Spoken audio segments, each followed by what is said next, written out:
আমরা কিতাবে পড়ছি বাজান, ওই যে একটু আগে বললাম আল্লাহ পাক যাদেরকে একবারে কাছে বসাবেন তা করে কি বলে মনে আছে নি? নবীজি বলছে আনা মিনাল মুকাররাবিন। নবীজি বলছে ও উম্মত, আল্লাহর ঘনিষ্ঠ জনদের মধ্যে সর্বপ্রথম সবচেয়ে ঘনিষ্ঠ হব আমি মুহাম্মদ। হাসরের ময়দানে মাওলা আমার জন্য আল্লাহ তার সিংহাসনের পাশে আবার আমার জন্য আসন নির্ধারণ করবেন বসে বসে। তো আল্লাহর নবীকে আল্লাহ তাআলা বলবেন বন্ধু এই আসনে বসেন। কিতাবে আছে বাজান, নবীজি সাল্লাল্লাহু আলাইহি ওয়াসাল্লাম, একটু মনোযোগ দিয়ে শুনেন এই কথাটা। আল্লাহর নবী নিজে আয়েশা, নবীর জন্য যে আসন সিংহাসন হাসরের মাঠে, নবীজি আয়েশা এটার সামনে এরকম হাত রাখবেন, হাত, কিন্তু বসবেন না।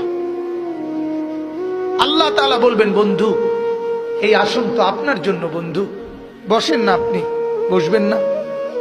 তো আল্লাহর নবী বলবেন রব্বুল আলামিন আমার জন্য বলাতে তো হাত রাখছি, আমার এটা তো আমি গ্রহণ করছি, আপনি দিয়েছেন বলে, কিন্তু আমি বসবো না মাওলা।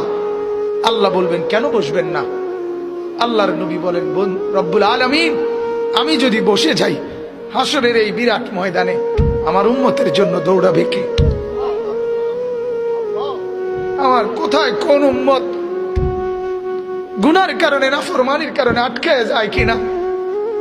আমি যদি না ছুটি, আমি যদি না দৌড়াই, আমি বসে গেলে আমার উম্মতের জন্য দৌড়বে কে?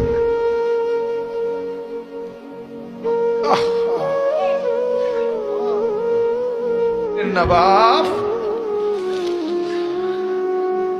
চিনা দরকার ছিল যাকে, চিনলেন না তাকে।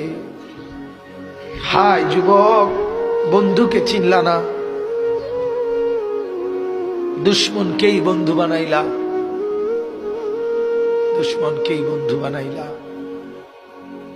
আপন বন্ধু যিনি তাকে চিনলা না, দুশ্মনকেই গ্রহণ করলা। চেহারায়, সুরতে, চলনে বলনে, আচারে উচ্চারণে বেঈমান যেভাবে সাজায় দেয় তুমি তাকেই গ্রহণ করলা যে তোমার বন্ধু। কি কথা এটা নবী কেমনে বললেন? আরে আরো শুনেন মিয়া, হাদিসে আছে আল্লাহ তাআলা জিবরাইল ফেরেশতাদেরকে পাঠাবেন, আমার বন্ধুকে কবর থেকে প্রথম হাসরের ময়দানের জন্য তোলো।